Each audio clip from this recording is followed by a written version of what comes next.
This is a plastic brick roller. It's designed to be dragged across the surface of a clay-like material and leave an imprint of bricks, or something like 12th scale bricks. As you can see, a nice even pressure and a fairly steady hand will leave a really nice effect. A smaller one can be used to touch up little corner bits that you might have missed with the bigger one. It's quite easy to do, and it's nice and manoeuvrable. The gaps in between this are designed so that they don't form an air pocket, and an air pocket will of course tend to suck the material up into itself as you are moving along, so this is why it has a gap.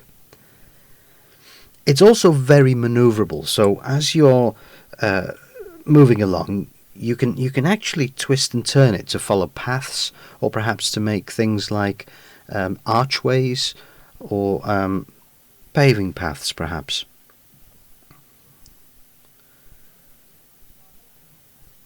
And it's very easy to do this. The material I'm using as the clay today, just as an example, is Play-Doh, because it's very similar in texture to a lot of other things. I will move on later to show you how it responds to an air-dry clay.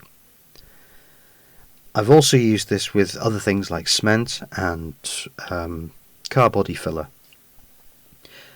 This is an attempt I've made some time ago with a different method, a method of actually placing each individual brick one by one. And it works well, it's just that it's very slow. It's a very slow and tedious process. The clay I'm going to be using today to resurface this model, this doll's house, is actually air dry clay, the same air dry clay that we're scraping off here, that I'm scraping off here. And as you can see, it does actually scrape off quite well and leaves a nice clean surface. Always make sure your surface is going to be scored and rough, so that that clay or that material can key into the actual surface, and that way you won't find that it peels or falls off later.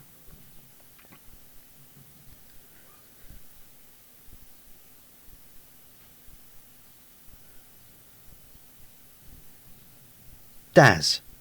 It's not washing powder, it's clay.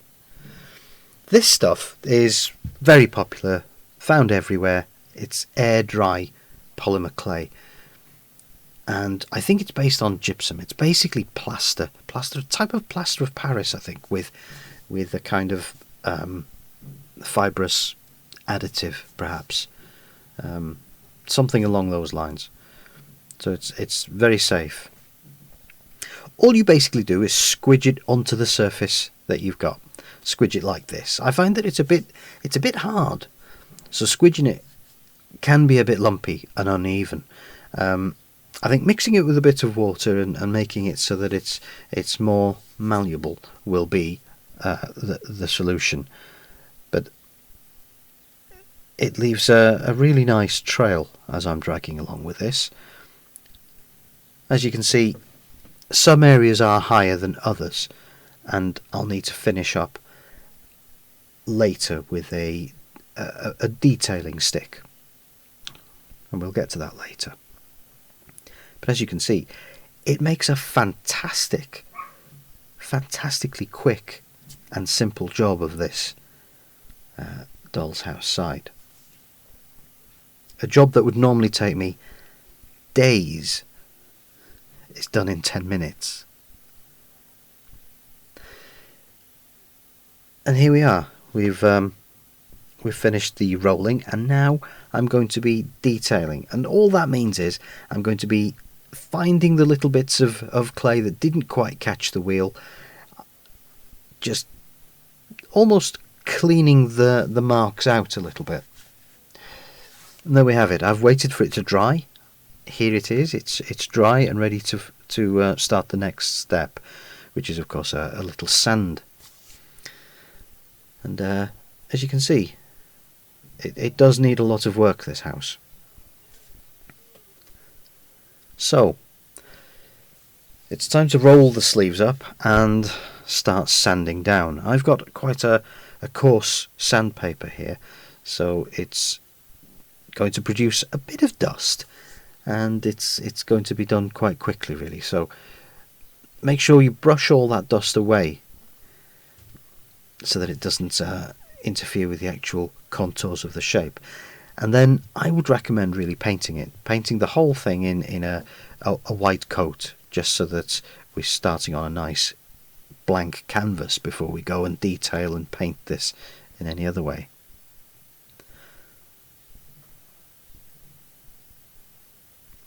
For the detailing, it's just a mixture of acrylic paints, and it's dabbed on with a bit of foam. Kids love doing this. It's something that can be enjoyed by the whole family, really. It's an easy thing to do. I think the sides of old buildings can be quite dirty, so it takes a bit of imagination. Obviously, I'm not fantastic at doing this. I know a lot of people will have some more, better detailing skills, but you get the idea, and this is basically all it is. What do bricks consist of? Yellows, browns, a lot of black, some white. We see all sorts of colours in the brick. So I think we're just applying some moss or something right now. Yeah, a bit there and a bit there. That's nice. Lovely. Lovely. Yeah, we had fun doing that.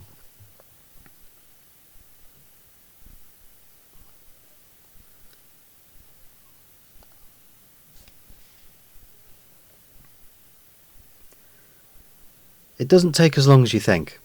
It's dry in no time, really, and it's as detailed as you want to make it. It's really easy. I mean, this really makes a nice, easy job of it. The link to download this thing, just download it and print it yourself, and I'll stick it in the description. So thanks for watching, and enjoy making.